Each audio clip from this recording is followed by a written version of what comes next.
नमस्कार दोस्तों। Magic नफ़ो channel पे एक बार फिर आपका बहुत बहुत स्वागत है। आज थोड़ा चर्चा करते हैं इस बात पे कि मैजिक नफ़ो है क्या और किसके लिए फ़ायदेमंद है और किसको हानि भी पहुंचा सकता है। तो ट्रेडिंग में हमेशा रिस्क होता है, स्टॉक मार्केट में हमेशा रिस्क होता है। तो कुछ चीज़ें जो हैं वो शुरुआती लोगों के लिए, बिगिनर्स के लिए, जो अभी सीख रहे हैं, जिन्होंने नया नया मार्केट में कदम रखा है, उनके लिए होती हैं। और कुछ चीज़ें जो होती हैं वो थोड़े और एडवांस्ड, इंटरमीडिएट, एडवांस लोगों के लिए होती हैं।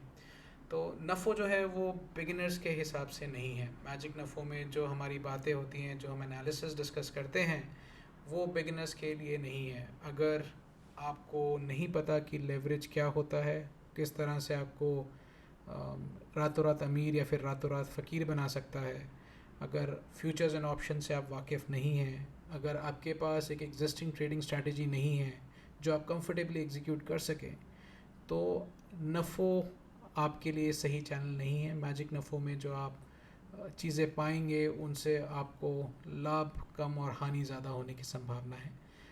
इस स्टेज पे आपको फोकस करना चाहिए ट्रेडिंग के बेसिक्स को सीखने का, ट्रेडिंग साइकोलॉजी को समझने का। और एक बार आप कंफर्टेबल हो जाएं, आप अच्छे से सीख जाएं कि ट्रेडिंग कैसे करते हैं, आपको डेरिवेटिव्स की समझ आ जाए, तब आप मैजिक नफ़ो एक बार फिर रिविज़िट करके देख सकते हैं कि उसमें आपके इंटरेस्ट का कुछ मिलता है या नहीं मिलता। तो अगर ये बिगिनर्स के लिए नहीं है तो फिर ये किसके लिए है और इसमें है क्या? तो मैजिक नफ़ो में मैं एक कस्टम इंडिकेटर यूज़ करता हूँ जिसका नाम है नफ़ो।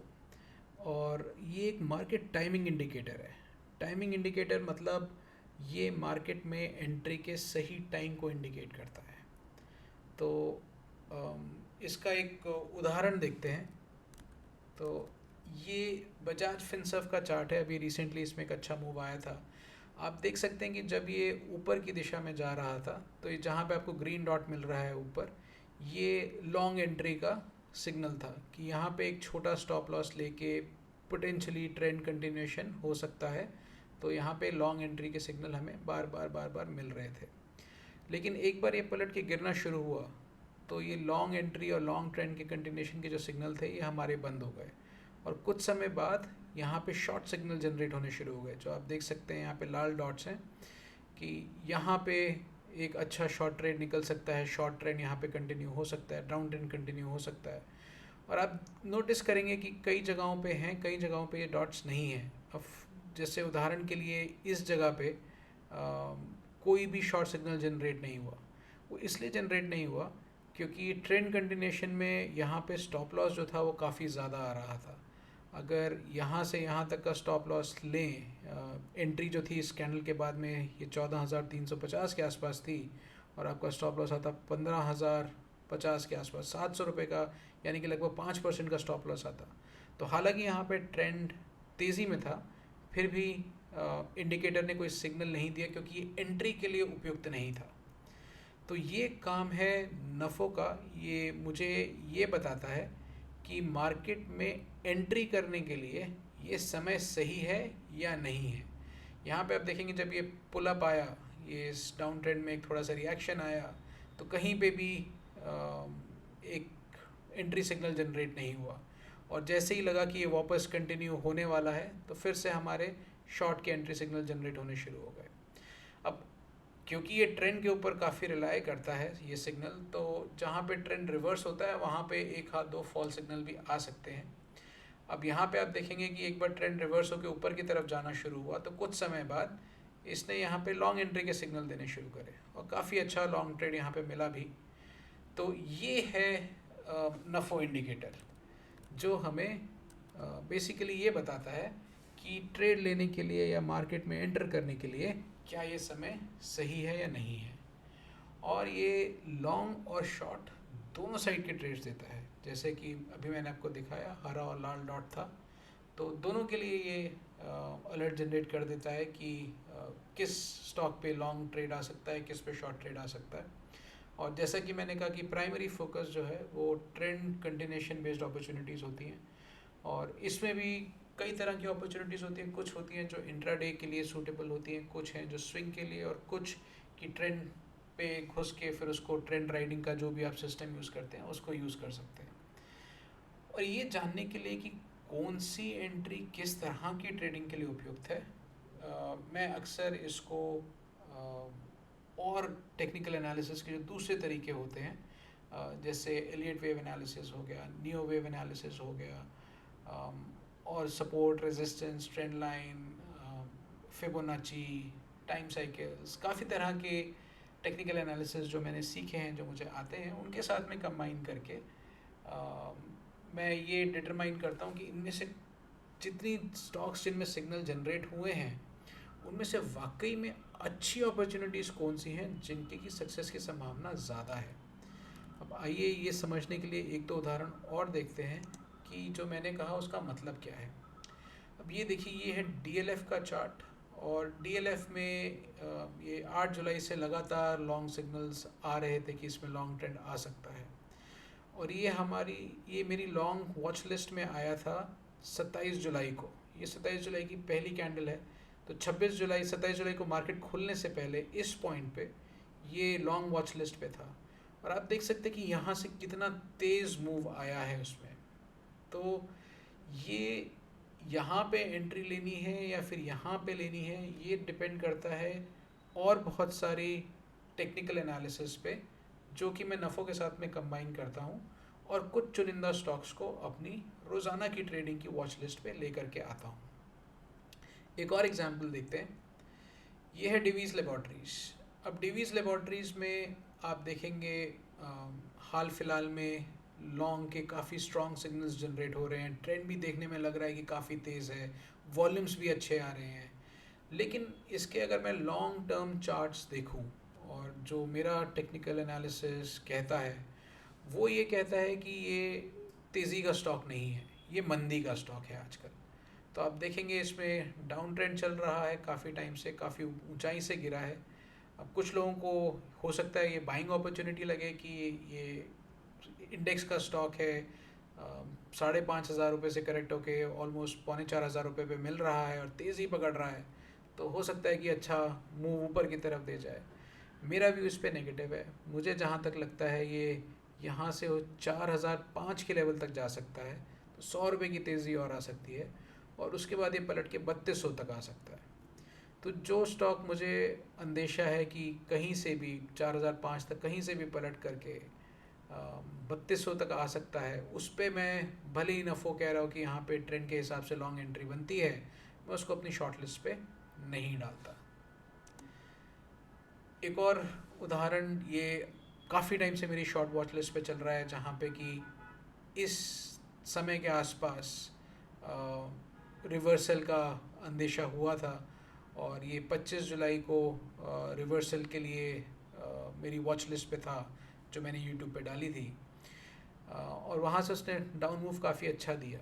अब उस डाउन मूव का रिएक्शन आया है, जिसमें कि क्योंकि पहले से एक अप ट्रेंड चल रहा था, तो ट्रेंड कंटिन्यूशन की संभावना है। ऐसा नहीं है कि यहाँ से ऊपर नहीं जा सकता, मार्केट में कुछ भी 100% नहीं होता। पर जो लॉन्गर टर्म चार्ट्स के हिसाब से मेरा एनालिसिस है, उस पर मेरा जो डिक्सन पे टारगेट आता है वो 2,500 रुपये के आसपास आता है।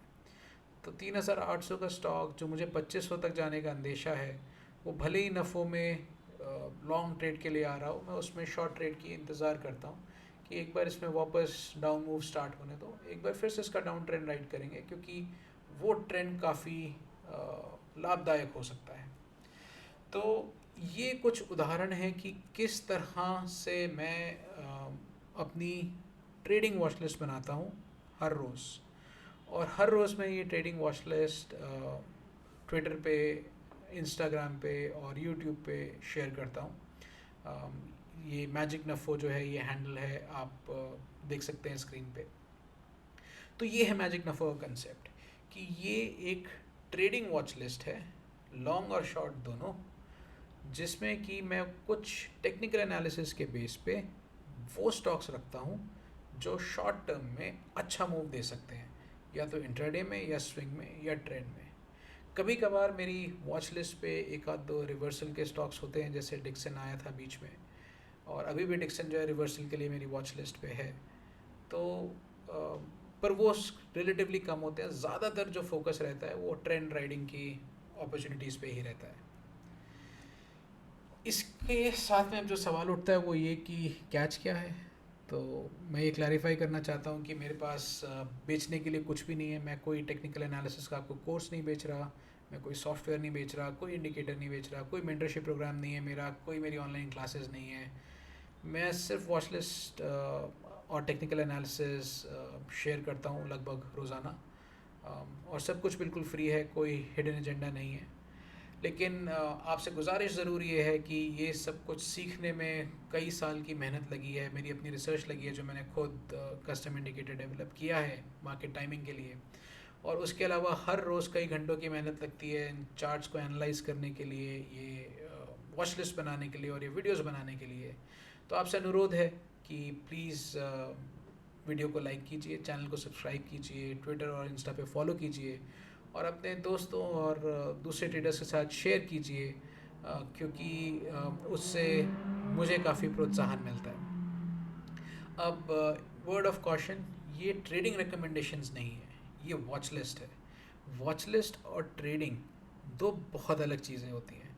ये उतना ही फ़र्क है कि हम टीवी पे जब शोएब अख्तर तेंदुलकर को बॉल डाल रहा होता है तो हम जो कमेंट्री करते हैं, अरे फ्रंट फुट पे आके मारना चाहिए था, वो करना बहुत आसान होता है। वो वॉच लिस्ट और वो दूर से हाइंडसाइट में देखना कि हाँ देखो डॉट आया और वो नीचे चला गया और डॉट आया और ऊपर चला गया, वो देखना आसान होता है। पर जब आप खुद पिच पे खड़े होते हैं, 150 किलोमीटर की रफ्तार से गेंद आपकी तरफ आ रही होती है और गेंद आधे सेकंड से कम समय में कान के पास से जुप करके निकल जाती है, तो उसको खेलना एक अलग गेम होता है। तो वॉच लिस्ट और ट्रेडिंग में उतना ही फ़र्क है। तो आप पूरी तरह से फ्री हैं ये वॉच लिस्ट को, इन आइडियाज़ को, इस टेक्निकल एनालिसिस को यूज़ करने के लिए या डिस्कार्ड करने के लिए, अपने हिसाब से वेरीफाई करने के लिए। और इसके बेस पे अगर आप ट्रेड करते हैं तो मुनाफा भी आपका है और घाटा भी आपका है। 100% जिम्मेदारी आपकी है।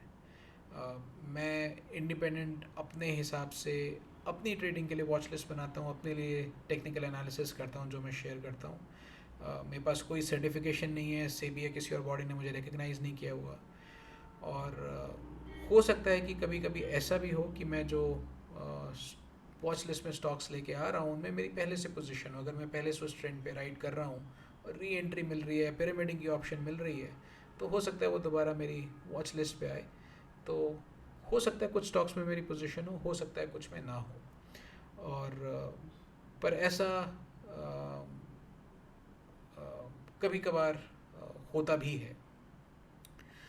तो आशा करता हूँ कि इस वीडियो से आपको ये समझने में मदद मिली होगी कि मैजिक नफ़ो है क्या और उसका इस्तेमाल कैसे करना चाहिए। और आशा करता हूँ कि अगर आप एक्टिव ट्रेडर हैं, एक्सपीरियंस ट्रेडर हैं, तो आप मेरे साथ जुड़ेंगे और हो सके तो मुझे फ़ीडबैक भी दीजिए। अगर आप किसी एनालिसिस से डिसएग्री करते हैं तो क्यों करते हैं, और अगर आप मेरी नॉलेज में इजाफा करेंगे तो वो मेरे लिए भी लाभदायक होगा और आगे की वॉच लिस्ट से हो सकता है आपको भी फ़ायदा हो। आज के लिए इतना ही दोस्तों, फिर मिलेंगे, तब तक के लिए इजाज़त दीजिए। नमस्कार।